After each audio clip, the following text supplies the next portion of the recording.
Welcome back to this week's episode of the Turn Row Podcast with your host, Kyle Brumley. Let's tune in. All right, Brett.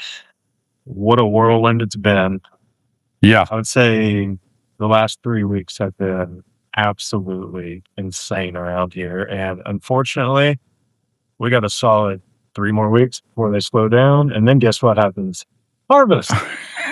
So what you're telling me is, same thing I'm feeling is the insanity has begun. It's going to continue. And for the foreseeable future, it probably won't stop. It's the world we're in right now. So, yeah, I mean, for those of you guys out there, you know, the past couple of weeks we've had a round of guests in here. So we had Ron, great episode, talking about just, you know, some things that we've got going around here is life coaching, overall goals, management.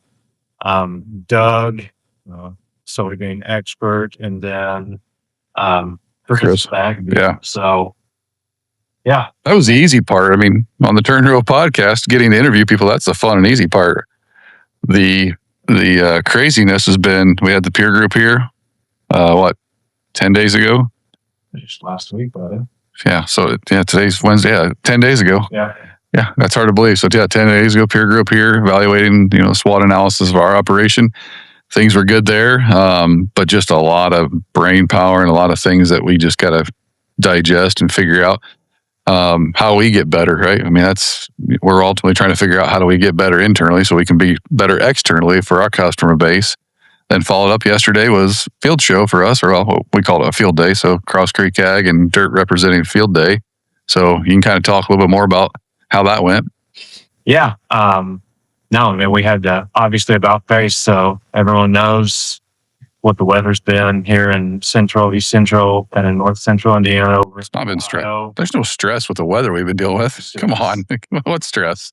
So, yeah, I mean, for those of you guys who aren't local, you know that we've had a 1,000-year rain event, a 500-year rain event, or a 100-year rain event here within let's call it 50 miles, 60-mile circle. This is not Gopher Wood, so we can't take it off the wall and start building the ark.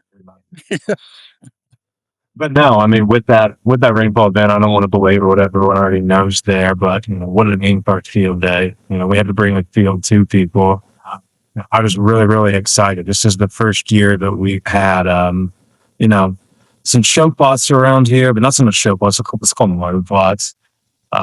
We spent that week, not last week, but the week before, not only getting ready for the peer group to be here, but also for our field day.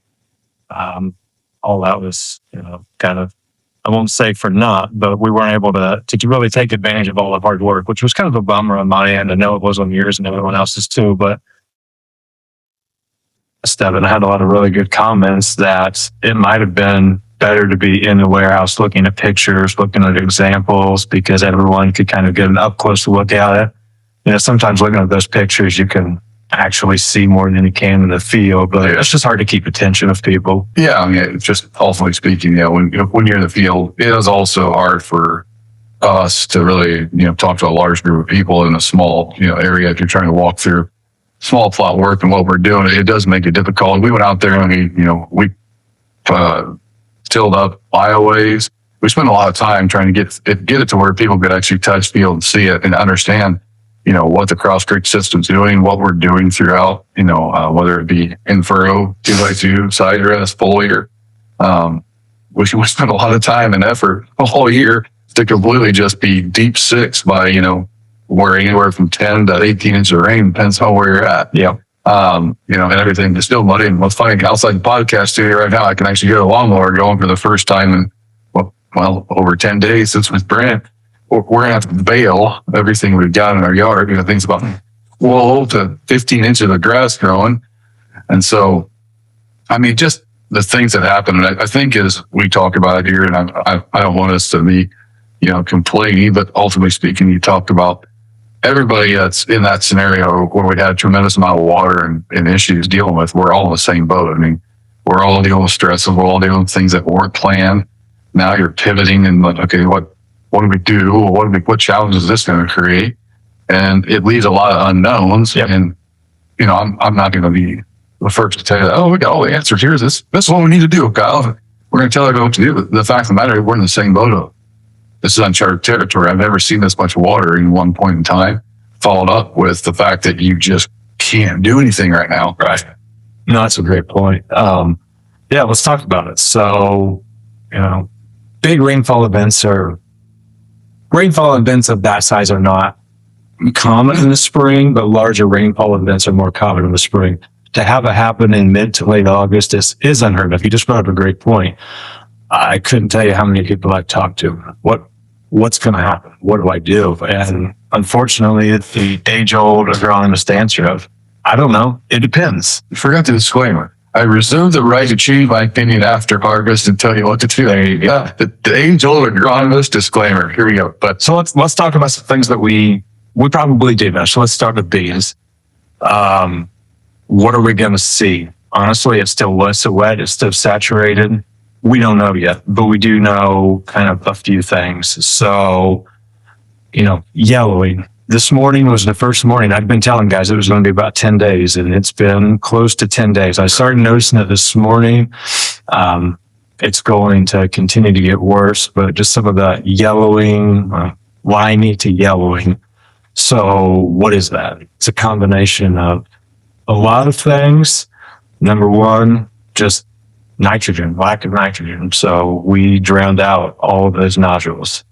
I must be honest, with that much water, is anything surviving? Earthworms even died. Earthworms are about 5 foot deep or they're gone.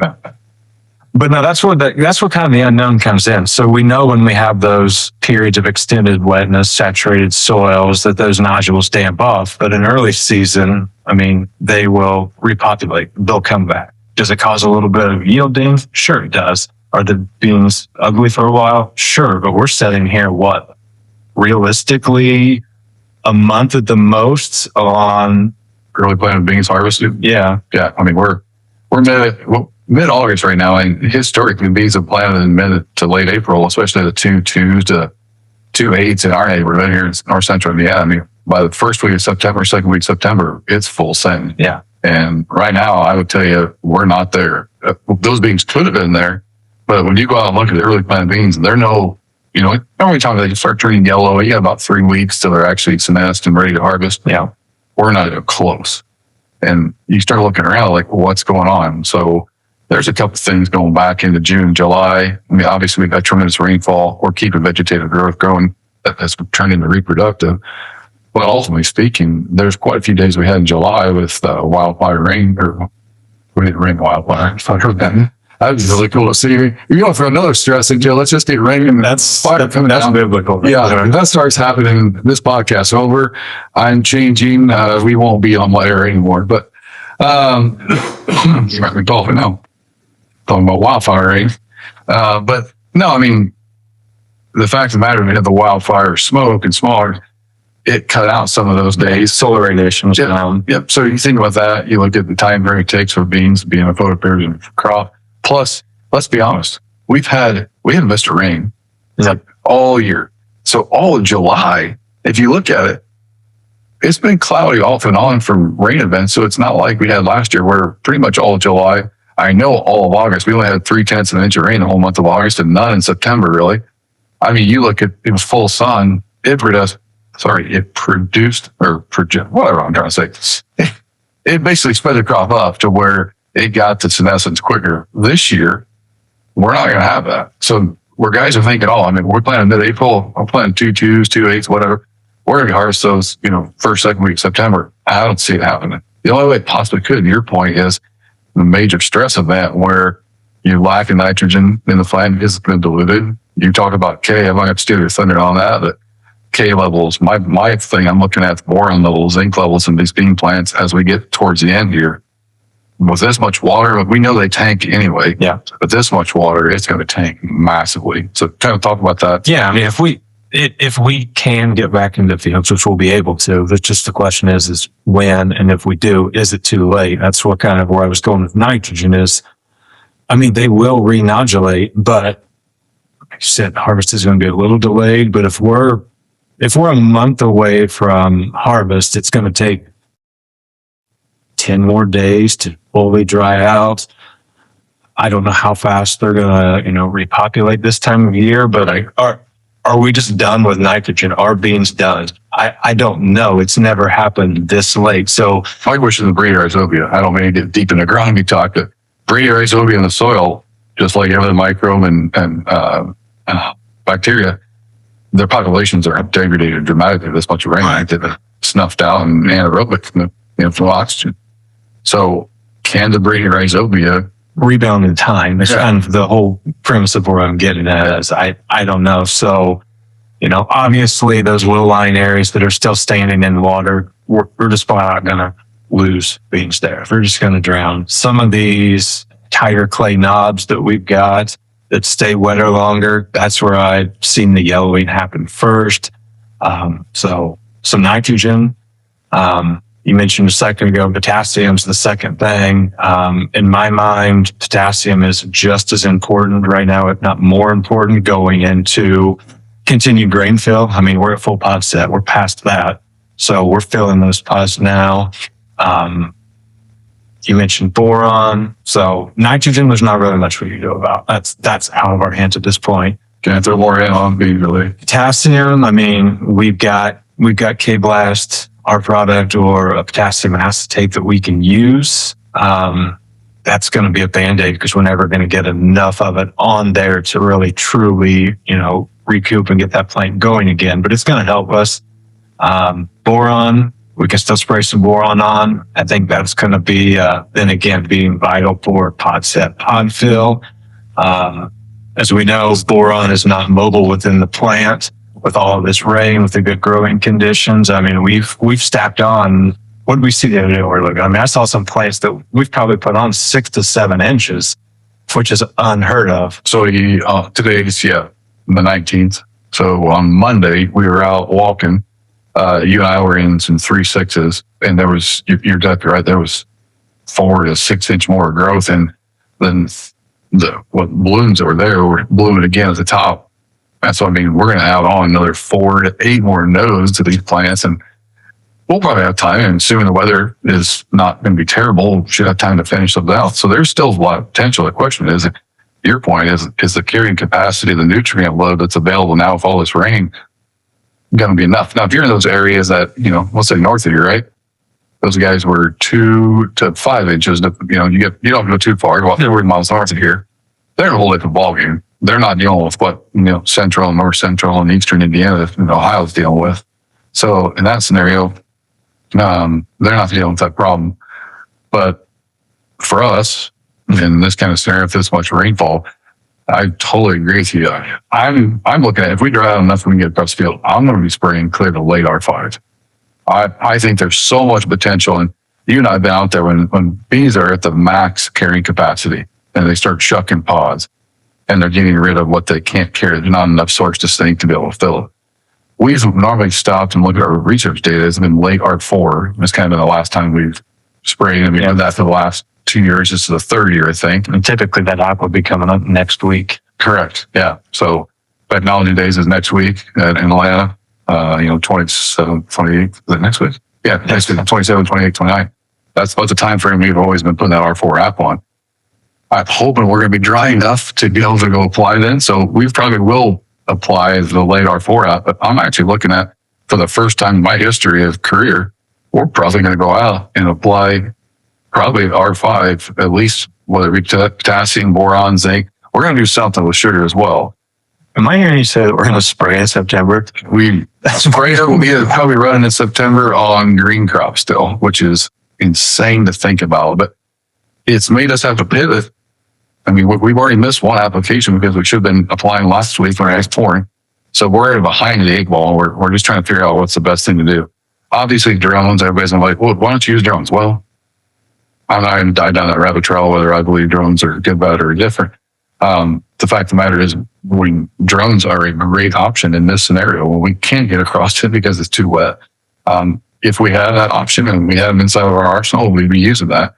I prefer to use the ground rate if we have dry fields to get across because I like the coverage and I like the pressure, and that's a topic for another day. It's somebody else smarter than me, but I agree with you. I think we're going to have to really look at tissue samples probably starting at the end of this week or first of next week as we dry out next week. Once we get those samples back, that will set my mindset and shift to what do we need to do. I think I know what we need to do. It's going to tell us what we need to do. Yep. So, I mean, it's probably enough on beans. Like I said, there's still so many variables that we don't know. I think everything we've talked about, there's some variables that we do know. I'm not down and out on them, but I am not crazy enough to think that we haven't, caused some damage. I mean, if we've lost yield from nothing else, everybody's going to have drowned owls. Yeah. They're eventually going to die as soon as it finally warms back up. Corn is, and again, Let's talk about the king crop, right? king crop. Is this going to cause some issues? Probably. As much as in beans? I don't think so. So we had a really good question come up yesterday that would be important to touch on here. Nitrogen, did all this water push all the nitrogen, out of the profile? Is it leached down below the rooting zone? Maybe, probably. There's still some there. That's a great point. I mean, that's where I was getting at is, most of this crop is at R2 to R4 stage. So let's call it an average of R3. It's on the middle ground. It was the middle ground. That was a tricky one. Yeah. Real zinger coming at you. But no, is nitrogen still important? Yes, but it's important in a different, facet than most people think. So vegetative growth, we're not really worried about that anymore. We've got enough nitrogen within that plant. What are we? I don't know the exact number, but we've got to be 90%, if not more, kind of uptake curve already at R3. I think that's right. On Bealo's data, I think it's like 80 to 85% at R3, and by R4, you're at 90 to 95. Right. So there's not much left that needs to pick up. So yeah, I don't think that we're going to see yield loss from lack of nitrogen. What I am afraid of is just stock integrity, stock quality. If it can't continue to uptake some to at least kind of, keep that factory healthy to the end, what are we going to do? We're going to start robbing that 80 to 90%, and it's going to start taking it from the stalks, the leaves, everything else. Well, if you bring a good point. So last night after we had our field trip here, I had to go up north, about 35 miles, and our daughter's, in high school volleyball game. So driving up there, drive across Maceno Reservoir, it's flooded. It's almost up to the bridge, probably about 10, 12 feet below the bridge, which last time we saw that was the flood of 19. So, we haven't seen it that high probably in a long time, if not ever. Going across there, as you go north of there, there was a farmer there that we were talking to the game. He's from that area up there. We were sitting discussing, and we were talking about things yesterday at the field trip about corn, right? You and I were walking fields this Monday. We saw things last Friday when we went out there when it was really muddy. We couldn't go very far in because we were up to our knees in mud. But the one thing we saw on Monday was there's a lot of corn, and everybody, they may say, well, compaction issue. But we had a lot of corn that was starting to lean over. Mm-hmm. A week ago, before this rain, or 10 days ago, none of that corn was leaning. It was solid as can be, standing straight upright. What's happened? So everybody said, well, they get a compaction issue. Maybe we got, we were out there. We were literally digging the plants up, and there's no compaction issue. The root system is perfectly fine, healthy. There was nothing we could see. Brad, you sound like a typical. No compaction. I'm sure there's some. But there you go. There's some, but they got to keep you honest. Yeah, but it wasn't like he was like, oh, this is the major issue. But you take healthy plants that are standing up versus healthy plants which are starting to lean at the root, and you can just pull plants almost like pulling out soup. Most time you grab a root ball and it comes out and snaps the roots. We were pulling plants that had 24 inches of roots. You just slide them out of the ground because it was so saturated. So we were discussing that with the farm up there that was sitting there at the volleyball game discussing, and we were talking about it. Your whole point of stock degradation is we're concerned about it, not having enough nitrogen carry. But the biggest concern you discussed is exactly what you said on beans, the potassium. As we get this late in season, if we don't have, the K levels you need at this point in time during rainfill are so high, right? But even beyond that, if you don't have K, you don't have that potassium, what are you going to have? You're going to have stock loss because stock or potassium is the mobilization of moving nitrate through the plant, right? So as your point, K is mobile and immobile, right? You talk about this a lot.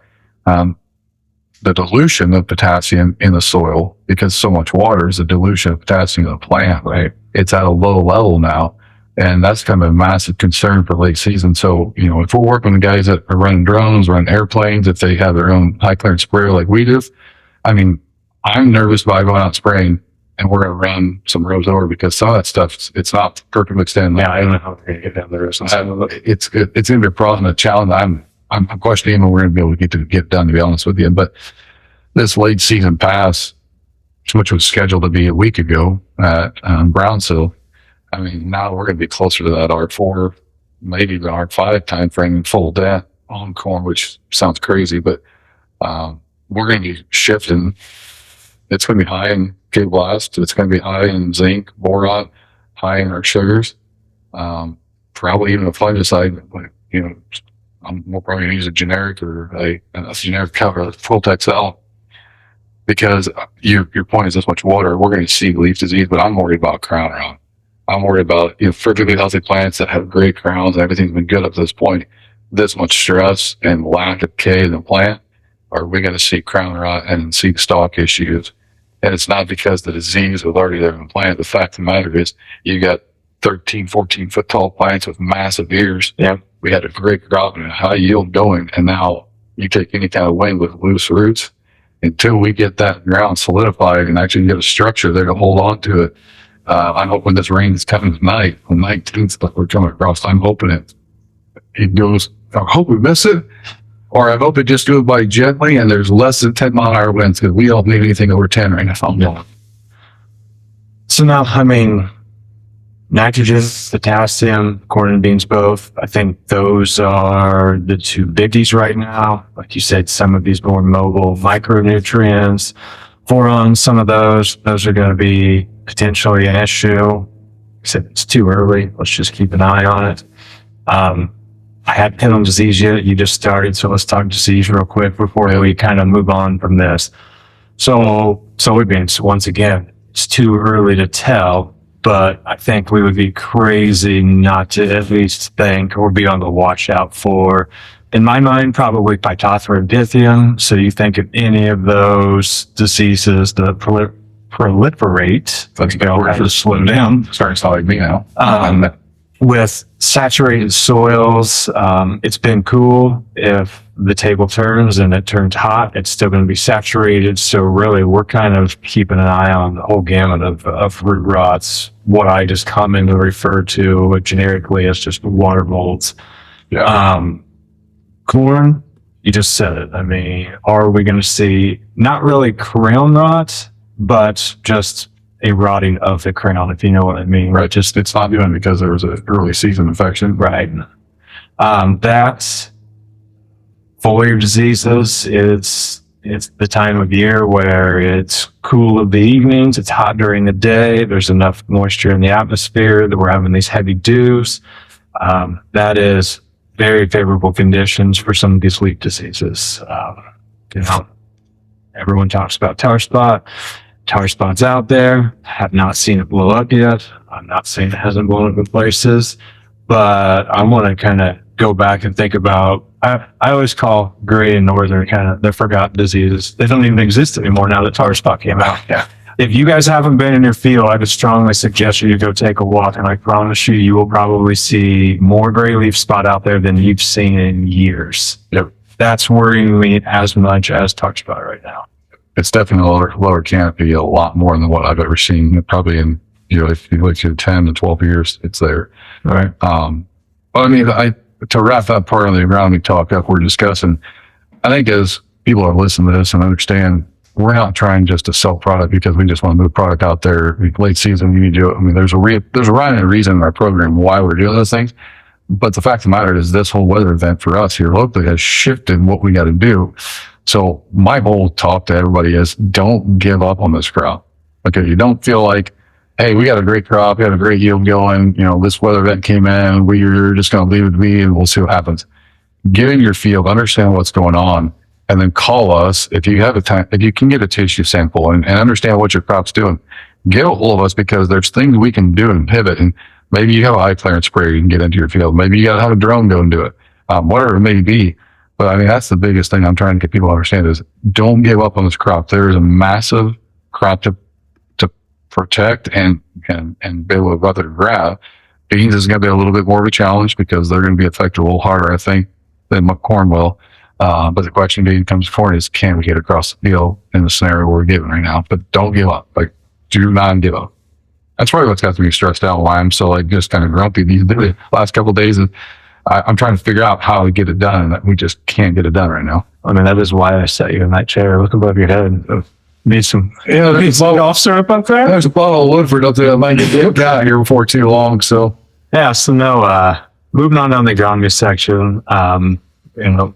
We think we're setting on a really, really good crop. At least locally. I know not every place is the same. I'm gonna put you on the spot a little bit here. Pro Farmer Tour is going on right now. Have you seen any of the results? I have. So Ohio came out 2 days ago. Yeah. Indiana came out last night. They've got both corn and beans down. I think Ohio was 6% down. Indiana was like 5% down. I'd have to look up and see, but I didn't bring it up so we can quote it here. But yeah, it's 4-point-something% down on Indiana on corn. pod counts down on beans, both states again. I'm sorry for those of you guys out there to Dakotas and out west. I only pay attention really to Nebraska was here. Yeah, Nebraska was down. So I mean, obviously South Dakota was way down. I did see. Yeah. So I just asked me the question. I'm not going to dive into how they do their sampling and what is it accurate. But what I find interesting is the years that they've done this and a Pro Farmer Tour has been out there, where they've had a bigger than normal crop or bigger than average, or they've been even above the USDA projections, the market reacts just bearish to it, or they looked at it and there's a quick pop and then bearish. What's funny is the last 2 days, we've had somewhat of a rally, but my opinion is I don't even think the market's paying attention to this Pro Farmer Tour. And the question that we have is, are those numbers correct? We felt like here we were sitting on a monster crop. Now it's a big question mark with all this stress and rain we've had. But you look at other areas that got planted later, and I think that's where they forget, because we only deal with like what's in front of us, and they forget to remind themselves there was some areas in Indiana that did get planted early through April that went through that cold snap, and it rained ever since then. So those crops coming up in late May, kind of looked a little tough, a little yellow, didn't look great. The stem count was pretty good though. They recovered, we had rain all summer, and essentially they made that crop look really good. And it probably is really good. The other areas that had rain through April, rain through early May, and didn't get started planting until late May and the first week of June they finished. What we've seen, because we got a few fields in that category, and we just looked at it on Monday. I was pretty shocked. They're not as good. Admittedly, close your ears here. You're not going to hear me say this, but there's been a couple of fields that we planted late that I haven't paid much attention to. I've been kind of more focused on some of our trials, some of that stuff. We went out there yesterday, got some stuff for the field day. All the customers that here saw it at the same time as we saw it. I mean, it was a live kind of unchucking. And it didn't make me happy when I saw it. Like, what is going on? And it wasn't pretty. It wasn't terrible. I don't mean it was a crop failure, but there was a fair amount of tip back. Let's call it. We're talking yield estimates and the stuff that was planted early in the high 275s to 300. I mean, we're talking high numbers. And you look at that stuff, we're talking about 6 or 7 bushels. Yeah. And it's just from planting date. Now, it had a long way to go to fill out because it was not even close to there, but there were some pollination issues. Let's call it 6% what I call shotgunning. So not just at the tip, not just at the butt, just kind of, sporadically all the way around there. Definitely behind, much more behind than I thought it was. We're going to have heat. Yeah. We got plenty of rainfall. We got to have heat through the rest of August and first half of September to finish that crop off. Otherwise, we're going to be showing some high moisture corn. Yeah. So, I mean, that's where I'm looking at. You're exactly right. The fact that there is an issue out there. We get back to Pro Farmer Tour and trying to get what you're saying is what they're finding, in my opinion, and where their path was. There was a nice mix of everything, but I think that's where everybody saw the vegetative growth from the road, right? Everybody's driving around, oh, this crop's great. I mean, it looks great, it's green. Yeah, well, we had plenty of moisture all summer long. The difference is you get out there and the fruit set that we make money, which is the grain, there are some issues out there, and I'm not going to say they're right or wrong, so I'm not going to take that stance, but I think it's interesting that they're coming in so far, every state they've been in so far, uninterrupted. So I think there's probably a good potential we get to fall. This problem might not be as big as whoever thinks. It's still big, But yeah. Jeff, I guess there's only kind of one other thing that I briefly wanted to hit on today. Just a little bit of a teaser for everyone out there who wasn't at our field day yesterday or hasn't seen some of the announcements. So, congratulations, buddy.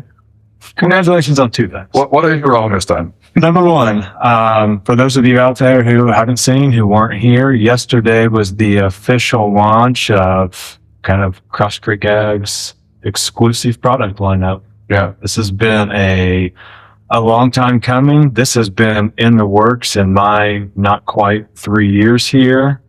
And for you going way back to the inception of this company, I know that you have been dreaming of yesterday for a long time. So I'm not going to get in deep to the actual products, what the makeup is, but just give me the 1,000-foot view of what this means for us, what this means for our customer base, what it looks like going forward. Yeah, no, it's a big deal. This has been a long time coming. We've actually been in the works of this for years. We've also been behind scenes trying to figure out how to design different things. We listened to our customer base. They had some things they told us, from easeability, to convenience, to pricing. And, we listened. We said, okay, how do we get better?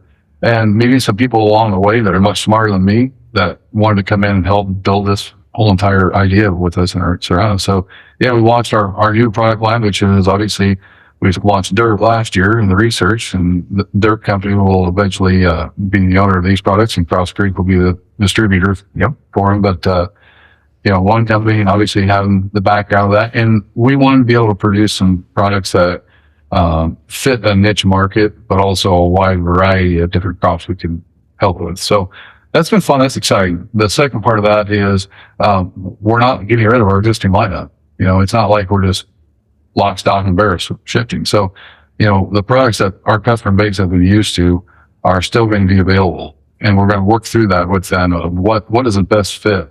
And now we just have more, quote unquote, bullets in our gun to be able to fit that need. And so we can look at what we're doing with different people and really be able to come up with unique solutions. But it's nice the fact that we have our own product line and we can shift it and change it. We want to add something like, this is new in the industry. This is new technology. You're going to hear more about our two technologies we designed in that space that are in our products. And so that's going to be a fun part as well. Yeah, no, I know people have heard me say it before. I'm going to say it again. That is our competitive advantage. That is what we are different, how we are different than everybody out there. I think maybe our first or second episode, I said, there's a lot of good people. There's a lot of good companies. There's a lot of great products. Where we set ourselves apart is being land-based. It is DIRT, dynamic intensive replicated testing.